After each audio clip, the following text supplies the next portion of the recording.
Hi friends, నా పేరు Ramana Goud Godisala, senior GK and current affairs faculty in BC study circles. ఈ వీడియోలో మనం మరో కీలకమైన అంశం పైన చర్చించుకుందాము. ఆ అంశమే పేర్ల మార్పు, నేమ్ చేంజెస్. అటు కేంద్ర ప్రభుత్వం కావచ్చు, ఆయా రాష్ట్ర ప్రభుత్వాలు కావచ్చు, ఆయా దేశంలో కానీ ఆయా రాష్ట్రాల్లో ఉన్న వివిధ వాటికి పేర్లను చేంజ్ చేయడం జరిగింది. మరి పాత పేరేమిటి, కొత్త పేరేమిటి, ఈ ఏరియా నుండి ఒక బిట్ని మనం 100% ఎక్స్పెక్ట్ చేయడానికి అవకాశం ఉంది. మరి ఒక్కొక్క దాని గురించి ఇప్పుడు మనం డిస్కస్ చేసుకుందాం. ఫస్ట్, ఢిల్లీలోని ప్రధానమంత్రి ఆఫీస్, దీన్ని మనం ప్రైమ్ మినిస్టర్ ఆఫీస్ అని పిలుస్తాము.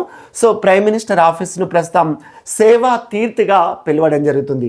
అలాగే ప్రధానమంత్రి అధికారిక నివాసం లేదా ప్రధానమంత్రి కార్యాలయం ఉన్న ఆ రోడ్ మార్గాన్ని గతంలో 7 రేస్ కోర్స్ అని పిలిచేవారు. సో తాజాగా దాని పేరును లోక్ కళ్యాణ్ మార్గ్గా మార్చడం జరిగింది.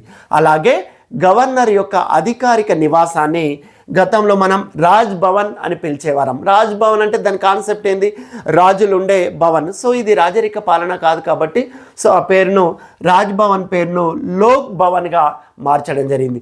అలాగే కేంద్ర పాలిత ప్రాంతాలు అయితే వాటికి లెఫ్టినెంట్ గవర్నర్లు ఉంటారు. సో మరి ఆ లెఫ్టినెంట్ గవర్నర్ అధికారిక నివాసాన్ని రాజ్ నివాస్ అని పిలిచేవారు. తాజాగా దాన్ని లోక్ నివాస్గా మార్చడం జరిగింది. అలాగే ఢిల్లీలోని రాజ్పథ్, ముఖ్యంగా రాష్ట్రపతి భవన్ నుండి ఇండియా గేట్ వరకు గల 3 కిలోమీటర్ల మార్గాన్ని మనందరికీ తెలుసు, ప్రతి ఏడాది గణతంత్ర దినోత్సవం సందర్భంగా పరేడ్ ఈ ప్రాంతంలోనే జరుగుతుంది. రాజ్పథ్ పేరును కర్తవ్య పథ్గా మార్చడం జరిగింది. సో రాజ్పథ్ పేరును కర్తవ్య పథ్గా మారింది. అలాగే అండమాన్ నికోబార్ దీవుల రాజధాని అయిన పోర్ట్ బ్లేయర్ పేరును, సో అది బ్రిటిష్ వలసవాదానికి సింబల్గా ఉన్న నేపథ్యంలో దాని పేరును శ్రీ విజయపురంగా మార్చడం జరిగింది. అది కూడా ఇక్కడ మనం అంటే ముఖ్యంగా మనకు నేతాజీ సుభాష్ చంద్రబోస్, సో అక్కడ నుంచే తను స్వాతంత్ర ఉద్యమంలో కీలక పాత్ర పోషించినందున దాన్ని శ్రీ విజయపురంగా మార్చడం జరిగింది. Kerala, one of the state, మనందరికీ తెలుసు, తాజాగా దాన్ని కేరళంగా మార్చడం జరిగింది. అలాగే సిక్కింలోని ఒక విమానాశ్రయం, దాని పేరే ప్యాక్యోంగ్ విమానాశ్రయాన్ని తాజాగా సిక్కిం అంటే ఆ రాష్ట్ర తొలి స్వాతంత్ర సమరయోధుడైన త్రిలోచన్ పేరు మీద త్రిలోచన్ పోఖ్రేల్ విమానాశ్రయంగా మార్చడం జరిగింది. అలాగే రాజస్థాన్లోని ప్రముఖ వేసవి విడిది కేంద్రం, ఒక రకంగా చెప్పాలంటే రాజస్థాన్లోని ఏకైక వేసవి హిల్ స్టేషన్, అది మౌంట్ ఆఫ్, మనందరికీ తెలుసు. ఆ మౌంట్ ఆఫ్ పేరును అబూ రాజ్గా మార్చడం జరిగింది.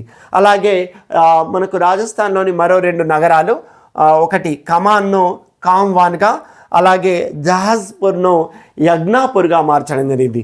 అలాగే మనకు ఒకసారి చూస్తే పంజాబ్లోని జలాంధర్లో ఉన్న విమానాశ్రయం అదంపూర్ విమానాశ్రయాన్ని తాజాగా శ్రీ గురు రవిదాస్ మహారాజీ విమానాశ్రయంగా మార్చడం జరిగింది.